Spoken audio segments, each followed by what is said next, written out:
Hi friends, ഞാൻ Sony. എല്ലാവർക്കും 7 ഡേയ്സിൻ്റെ പുതിയൊരു വീഡിയോയിലേക്ക് സ്വാഗതം. ഇന്നത്തെ നമ്മുടെ വീഡിയോ മിറാക്കിൾ ഫ്രൂട്ട് പ്ലാന്റിനെ കുറിച്ചുള്ളതാണ് കേട്ടോ. ഈ പ്ലാന്റ് നടുന്നത് എങ്ങനെയാണെന്നും ഇതിന് എന്തൊക്കെ വളങ്ങൾ കൊടുക്കണമെന്നും ഇതെങ്ങനെയൊക്കെ പരിചരിക്കണമെന്നും ഒക്കെയുള്ള ഒരു വീഡിയോ ആണ് കേട്ടോ നമ്മുടെ ഇന്നത്തേത്. എല്ലാവരും വീഡിയോ സ്കിപ്പ് ചെയ്യാതെ കാണണം കേട്ടോ. ഈ കാണുന്നതാണ് കേട്ടോ മിറാക്കിൾ ഫ്രൂട്ട്. ഈ പഴം നമ്മൾ കഴിച്ച് 2-2.5 മണിക്കൂർ നേരത്തേക്ക് പുളിരസമുള്ള എന്ത് നമ്മൾ കഴിച്ചാലും അതിന് നമുക്ക് മധുരമാണ് അനുഭവപ്പെടുന്നത്. അതുകൊണ്ട് തന്നെയാവണം ഈ ഫ്രൂട്ടിന് മിറാക്കിൾ ഫ്രൂട്ട് എന്ന പേരും വന്നിട്ടുണ്ടാവുക. ഇതൊരു ഫ്രൂട്ടായി കണക്കാക്കുമെങ്കിലും ഇതിൻ്റെ പഴം വളരെ ചെറുതാണ് കേട്ടോ. കുട്ടികൾക്കൊക്കെ കഴിക്കാൻ വളരെ ഇഷ്ടമുള്ള ഒരു പഴമാണ്. അതുപോലെ തന്നെ പ്രമേഹ രോഗികൾക്കൊക്കെ കഴിക്കാൻ പറ്റുന്ന ഒരു പഴം കൂടിയാണ് ഈ മിറാക്കിൾ ഫ്രൂട്ട്.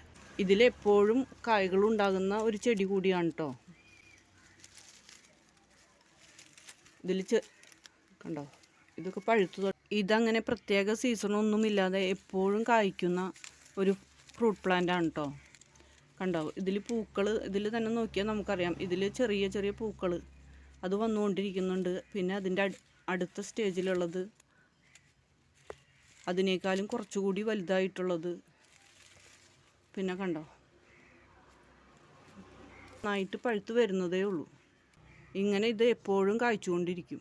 ഇപ്പോൾ എല്ലാവരും വാങ്ങി വയ്ക്കുന്ന ഒരു പ്ലാന്റ് കൂടിയാണ് കേട്ടോ ഈ മിറാക്കിൾ ഫ്രൂട്ട് പ്ലാന്റ്. ഇത് നമുക്ക് എല്ലാ നഴ്സറികളിൽ നിന്ന് തന്നെ വാങ്ങാൻ കിട്ടും. പിന്നെ ഇതിന് 2 തരത്തിലുള്ള തൈകളാണ് സാധാരണയായിട്ടുണ്ടാകുന്നത്. ഒന്ന് വിത്ത് മുളപ്പിച്ചിട്ടുള്ള തൈകളും അതുപോലെ തന്നെ ലെയർ ചെയ്തെടുത്ത തൈകളും. ലെയർ ചെയ്തെടുത്ത തൈകളാണെങ്കിൽ നമുക്കത് 1 വർഷമാകുമ്പോഴേക്കും ഇതിപ്പോൾ കായ്ച്ചു കിട്ടുന്നതാണ്. നമ്മുടെ ഈ തൈ ഏകദേശം 1 വർഷമാവണുള്ളൂ കേട്ടോ. അപ്പോഴേക്കും ഇത് 2-3 പ്രാവശ്യമൊക്കെ കായ്ച്ചു കഴിഞ്ഞിട്ടുള്ളതാണ്. വിത്ത് മുളപ്പിച്ച തൈകളാണെങ്കിൽ അത് ഏകദേശം 2-2.5-3 വർഷത്തോളം എടുക്കും അത് കായ്ക്കണമെങ്കിൽ. ഈ പ്ലാന്റ് മേടിക്കുന്നവർ ലെയർ ചെയ്ത തൈകളാണോ എന്ന് ചോദിച്ച ശേഷം വാങ്ങി നടുന്നതാണ് കേട്ടോ നല്ലത്. ഇതിന് ചെറിയ ഇലകൾ, അത്രയധികം വലിപ്പമൊന്നുമില്ല അതിൻ്റെ ഇലകൾക്ക്.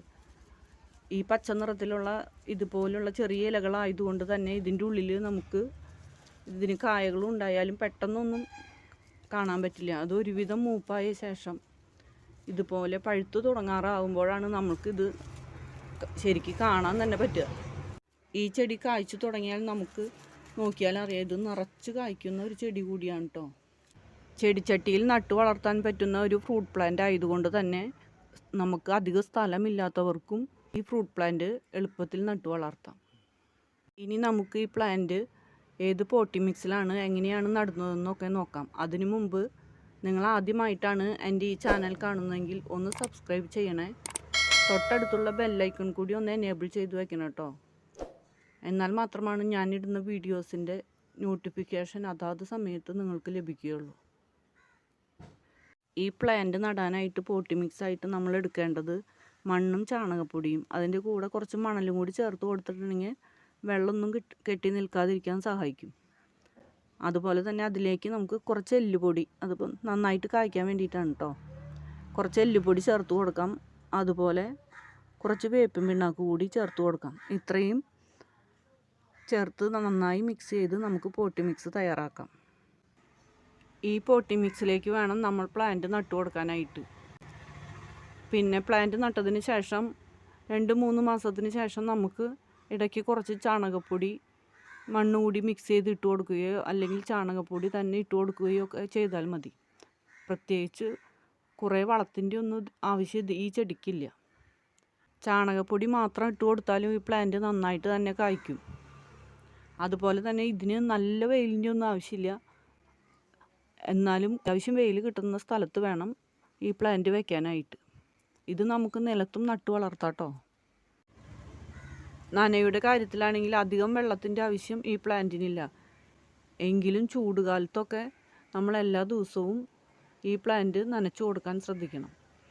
എല്ലാവർക്കും നമ്മുടെ ഇന്നത്തെ ഈ മിറാക്കിൾ ഫ്രൂട്ടിനെ കുറിച്ചുള്ള വീഡിയോ ഇഷ്ടമായെന്ന് കരുതുന്നു. ഇഷ്ടമായാൽ ഒന്ന് ലൈക്ക് ചെയ്യാനും സപ്പോർട്ട് ചെയ്യാനും മറക്കരുത് കേട്ടോ. മറ്റൊരു വീഡിയോയുമായി നമുക്ക് കാണാം.